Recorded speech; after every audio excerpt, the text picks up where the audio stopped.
Pesachas Kiddushin Daf Ayin Zayin begins with a Mishnah that continues discussing the halachos of psulim for marriages, specifically focusing on psulim for kahuna, and the Gemara will discuss the Mishnah. So the Mishnah has two branches of halacha. First is what is the halacha of the descendant of a chalal, and next what is the halacha of descendant of a ger or gioris. When are these women possible for kahuna? So the Mishnah begins with chalal.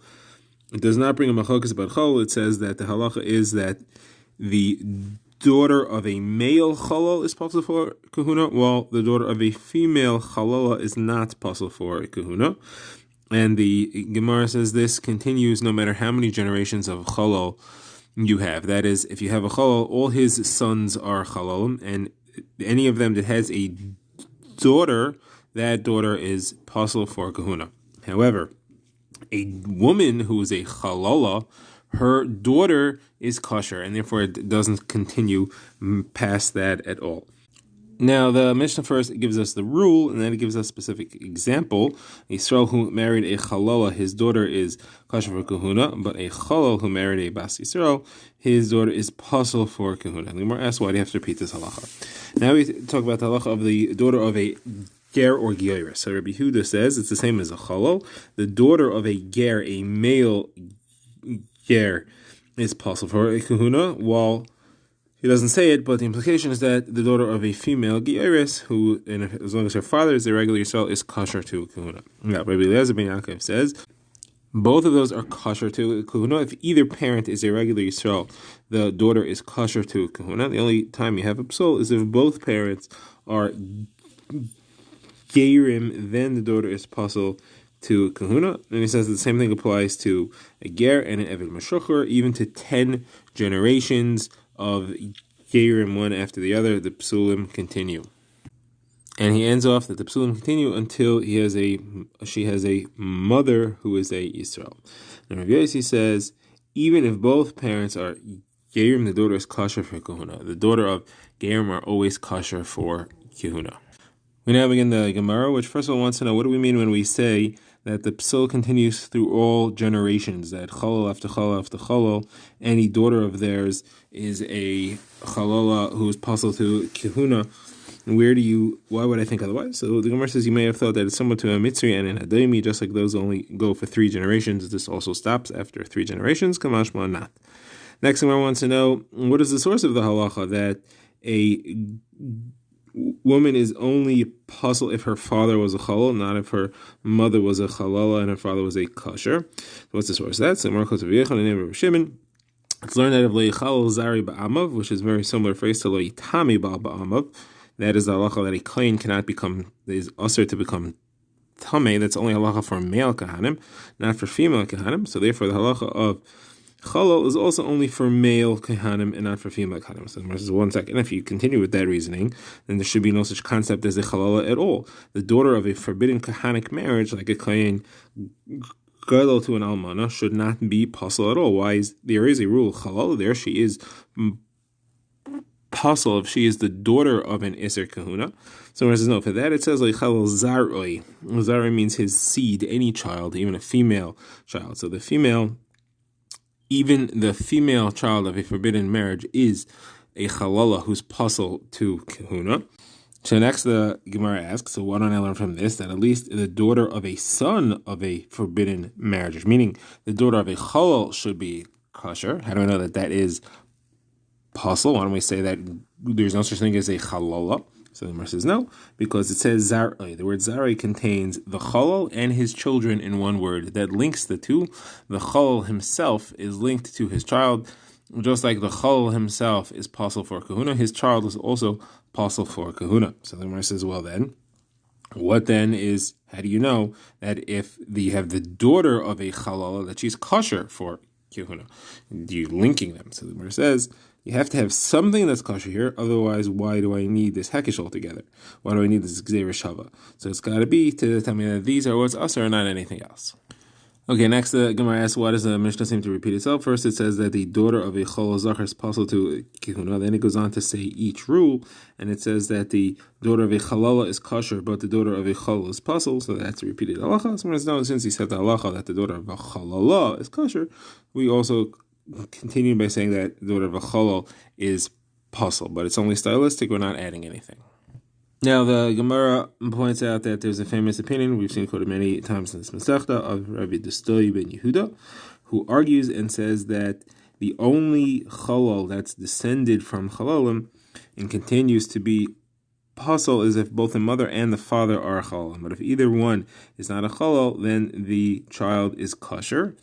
And the way he phrases it is just like a kosher Yisrael is a mikveh tahara for the chalala, meaning that the daughter of a chalala is not a chalala herself.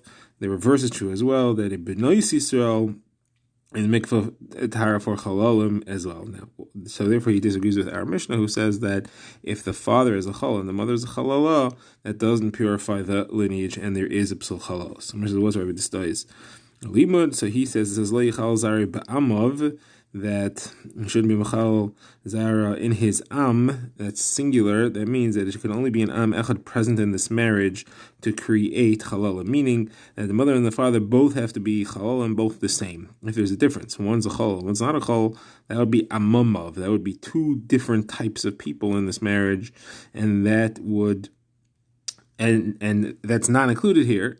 That's left out. It says ba'amav, not ba'amamav, and therefore that does not create chalal. So if either parent is not a chalal, the child is not a chalal. Okay, next the Gemara brings a brayso discussing how do you know that the woman herself who is involved in the forbidden relationship becomes a chalala. Specifically, we're referring to an almana who marries a kohen gadol. So the brayso says, the pasuk says chalal zaroi. So that only refers to the zari. How do you know that she herself becomes a chalala? So the Gemara answers a kavachimer. The child becomes a chalal or a chalala, and it didn't even do any aveira. She, the woman herself who didn't aveira, certainly becomes a chalala. Someone says, what do you mean? He, the kohen hagadol, didn't aveira, he doesn't become a chalal. So the Gemara says there's no halacha you find anywhere of a bia making the man into a chalal. You only find that by the woman. You do find that in other places. There are other sources that a bia to a zar, to a puzzle of other sorts makes chalalos, and therefore it can make it here as well. Then the brayso says, and if you don't like that, so I'll tell you, because it says v'loy yichalel, meaning you're making someone who's kosher into a puzzle. That can't be referring to the children, that's referring to her herself. So Gemara says, why would I need another source? Gemara says, you could have asked if there is a pircha, you can't bring a kavachimer from the children. You can't say if the child becomes a chalal kavachimer, the woman herself, because the child is becoming a chalal from scratch. Well, the woman herself at least began as a kosher. So that'll say that the pasuk seems to be referring to someone who was a kosher and is becoming a puzzle. It's not really mainly referring to the child, it's mainly referring to the nival, or nivelas. The Gemara now brings a similar discussion on another brayso. The brayso says, who is the chalala? Who is a classic example of a chalala? Anyone who's born from psulim. So the Gemara says, hold on a second, let's analyze this. What did we say born from psulim? What do we mean? We mean a Yisrael who does a bia to someone who is not allowed to have a bia with and makes a chalal, or a chalala. That's not true. Somebody who marries his grushasi, that's he divorces his wife, someone else marries her and divorces her, or she becomes an almana, and then the original husband marries her again. That's a lav, it's an iser, and the halacha there is that the children are ksherim. And you see that because it says in the pasuk about that to'eva he, that is a teva, so that's a teva, or meaning that she's a teva, but her children are not to'eva, at least there is no psul on the child there. So it's not correct to say that any psul, any iser marriage makes a chalal that is possible to kihuna. So what does it then mean? Anyone who's born from psulim, says of Yehuda, it means anyone who's born from psulei kahuna, from a kohanic forbidden marriage. That child is born from that marriage is a chol and puzzle to kohanim. So on that, we have a kasha, and that's that you have other situations where someone is a chalal, and that's a child of an almana, or a grusha, or a chaluta, or a zona. The Gemara doesn't say chaluta. An almana, a grusha, or a zona that is not born into that situation, but is a chalal. Anyway, she's not born from a forbidden kohanic marriage. So the Gemara answers, Rabbi says this is what it means. Who is the chalal which is mentioned in the Torah that never had a moment in which she's kosher? She's born as a chalal. Anyone who's born from a Kohanic forbidden marriage. So the Gemara says, what do you mean mention the Torah? What's meant by that? Where Avin says, this is the one which is mentioned clearly in the Torah, and there's no drasha required midrabanan, because the Torah, when it speaks about halal, it says zaroi, that it's born that way. And therefore, this is the one that it's referring to. The Gemara now speaks about what happens if you have multiple isurim on the same woman. The Gemara brings a brayso that says, if you have a woman who's an almana 3 times, and she marries a Kayin, it's only one lav. She's a gusha 3 times, 3 different types of gusha. Gemara will explain how these cases all could be. Again, it's only one lav. If, however, it's an almana, a gusha, and a halal zaina, so if it's in that order, then you have 3 separate lavim. But if it's in a different order, then it's all only one. So, for example, if she was first mezaneh, then she was a halala, meaning she married a kayin. Once she's mezaneh, she has a bias isser, she's usher to marry a kayin, and she becomes a halal if she does. Then she was nizgarsha, and then she was nistarmala, she became a gusha. And an almana, that's all one, because it's not the order. The only place where you could have separate ones is almana, gusha, and then halal zana. So now the Gemara begins. The Gemara wants to explain how are all these cases possible. So first of all, we said you have almana. So what is that? So the Gemara's first suggestion is that if one kain who did a bia with 3 different almanas, Reuven's wife, Shimon's wife, and Levi's wife, of course, after the death of their husband, and he was a kain gadol, so it's an almana. So the Gemara says that should be 3 different isurim. Why should that be only one? It's 3 different women. The Gemara also mentions 3 different shemos, and the Rishonim discuss if that's really relevant to the Isser or not. So then the Gemara says, okay, so maybe it was one almana with 3 different bias. So the Gemara says, okay, was he warned separately to get 3 different warnings or not? If it's all one warning, it's pashut that it's only one Isser. You need to have a separate warning to create a new Isser. And if it was 3 different warnings, so then you should taka b'chayev 3 times. If Mishnah talks about a nazir who's drinking wine, or drinks it all day, it's only one warning, then he's only chayiv once. But if he drinks it and they tell him don't drink it, for each separate time that he drinks, then he's chayiv separate ones. So that couldn't be the pshat either. So says the Gemara, therefore it's one woman who is the almana of 3 different men. She was married to Reuven and he died, married to Shimon and he died, and married to Levi and he died. So you may think there's 3 different shem almana on her, almanas Reuven, almanas Shimon, almanas Levi. It's all one woman, and therefore it's all one isser. Okay, next the Gemara asks about almana, gusha, halala, and zayda. So how do you have? We said that only if it's in that order can you be chal separate isurim for each of them. So Gemara says this is a question of isser chal al isser. When you have something that's already usser and another isser applies on it, can you get 2 isurim? Is the second isser chal and relevant, and you can actually violate another isser for the same action? So that's a machlekes. So the Gemara says if this Tana holds ein isser chal isser, you can't add an isser on top of another isser, then it shouldn't matter what the order is. You can't add another isser. And if he holds isser chal isser, again it shouldn't matter what the order is. You should be able to add a surim. So what is the significance of this order?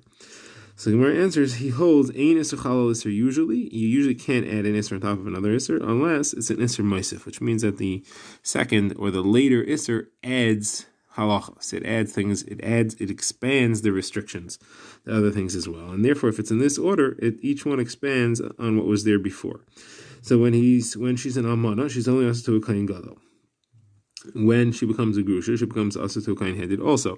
Now, therefore, that isser is also chal on the kain gadol, because it's an isser moisef and it's adding things, and therefore it's chal even on what was usser before. Now, then she becomes a halala. Now she also has an isser to eat truma. So Mar says, what about when she becomes a zaina? That doesn't add anything. Well, everything that could possibly be usher is also ready. So Mar says, no, but zaina doesn't add anything here, but the concept of zaina generally adds things. And that's a zaina asers a woman even on her husband, who is a Yisrael. Now, in this case, she doesn't have a husband, but since it can add isurim, it's called an isser ma'aseh, and therefore it's chal. So all these isurim are chal. All 4 of them are chal and kain gadol. Okay, now in a related sugya, the Gemara quotes a brayso that was said of Sheshes.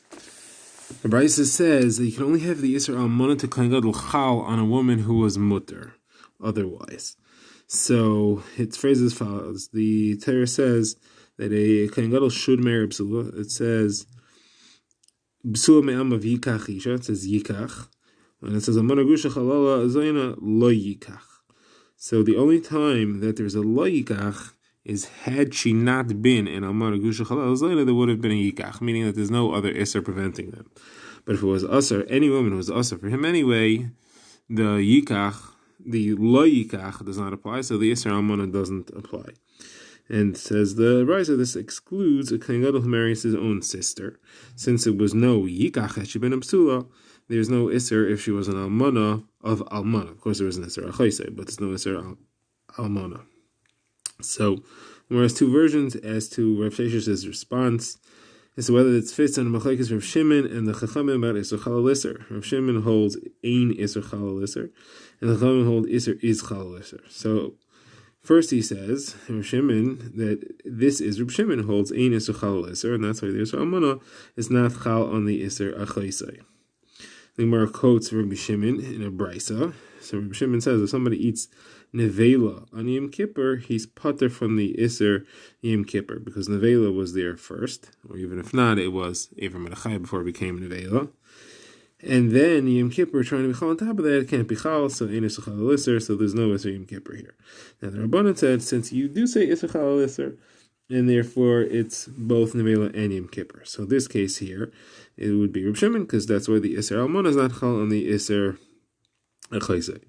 So the Gemara answers, no, it could be the Rabbanan as well, because the Rabbanan hold that Isser is chal Isser only if it's a stricter, a more chamer Isser being chal on a lighter Isser. Here, the Isser Achaisei first is more chamer, it's Bekares, and the Isser Almana, which is only a lav, can't be chal on top of that. That's the first version of how this conversation went. The second version is that he wants to say that this is the Rabbanon, and that the reason that it works is because it's an Isser Chomer, it's an Isser Kal, not which can't be Chal on an Isser Chomer, even according to the Rabbanon. But it couldn't be Reb Shimon, because Reb Shimon holds Isser Chomer is Chal on Isser Kal. Certainly, that Reb Shimon holds that an Isser Chomer is not Chal on an Isser Kal. Certainly here an Isser Kal cannot be Chal on an Isser Chomer. And you wouldn't need the Pasuk to say that. On that, the response is, no, we do need the Pasuk, because this is Isser Kahuna. Since Isser Kahuna, there's lots of different Isurim which are added on to Kahanim, you may think that the Torah added on this Isser Almana as well, even though it already has an Isser more Chomer. Okay, now the Gemara has a question asked by Rav Papa to Abaye, a Yisrael who has the Bia with Achaisai, his sister. So we know that creates a status of Zaina. The definition of Zaina is that she had a Bia which is Aser, and Zaina is Aser to Kahuna. So she's a Zaina and she's Aser to Kahuna, that's for sure. Now, Rav Papa's question is, does that make her a Chalala as well? What's an Nafkamina? She's Aser to a Kain anyway. Nafkamina is that the Kain will get Malkus Midin Chalala. So the Gemara wants to say that we know the status of Chalal is created from a forbidden Kahanic marriage. Somebody who marries a Kain, who she's not allowed to, that makes her a Chalala. And that's only Chavei Lav. So you could say Kavachimer. If Chavei Lav makes her a Chalala, this, which is Chavei Krisis, certainly makes her a Chalala. Or do we say no? Chalala only comes from an Isser Kahuna. This is not an Isser Kahuna. Chaisa has nothing to do with being a Kain.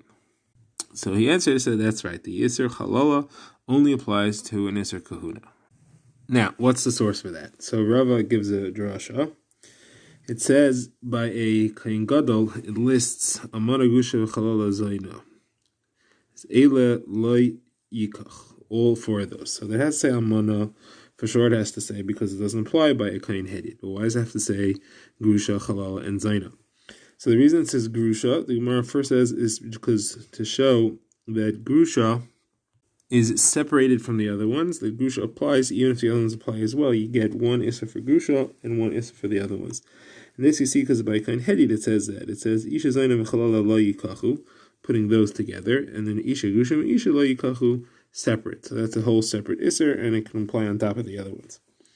Now, it says that by Kain Hedid. So the Gemara says if it says that by Kain Hedid, it's true when this Kain was a Hedid. When it becomes a Kain Hagadol, why would I think that changes? So it doesn't make sense that would be the Makar for that. So the Gemara says no. So what we mean to say is that same concept applies to an Almana by a Kain Gadol. Grusha by Kain Hedid is like an Almana to a Kain Gadol. Just like it applies separately by Kain Hedid to be a Grusha, an Almana applies separately by a Kain Gadol. Okay, so now we know why it says Almana and why it says Grusha. Why does it say Chalala?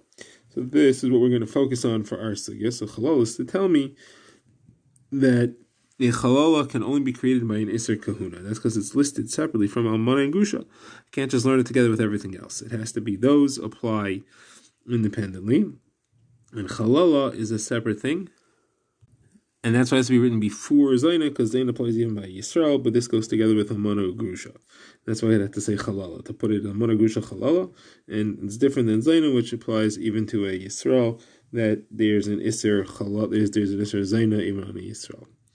Now, why does it actually have to say Zaina by a Kohen Gadol if it's true by a Kohen Hedid as well? So Mar says that's to teach me a linkage between Zaina by a Kohen Gadol and Zaina by a Kohen Hedid. It says Zaina by both of them. Just like a Zaina has children who are not Kohanim, so too by a Kohen Gadol. And the source for halacha is actually by Kohen Gadol, where it says La Yechalel. So we learn from there to a Kohen Hedid that it creates chulun as well. Okay, so says Rav Ashi, since we've now established that the Isser Chalal only comes from an Isser of Hilchas Kahanim, you have an interesting halacha. If you have a Kohen who was with his own sister, so he made her into a Zaina, he did not make her into a Chalala, because that was not an Isser Kahuna. And then he goes and has another Biyuv with her. Now, she was already a Zaina, and he's a Kohen, so besides for the Isser Chayse, now he just did in Isser Kahuna, he did in Isser Zaina. And now he did in Isser Kahuna, he made her into a Zaina. He made her into a Chalala.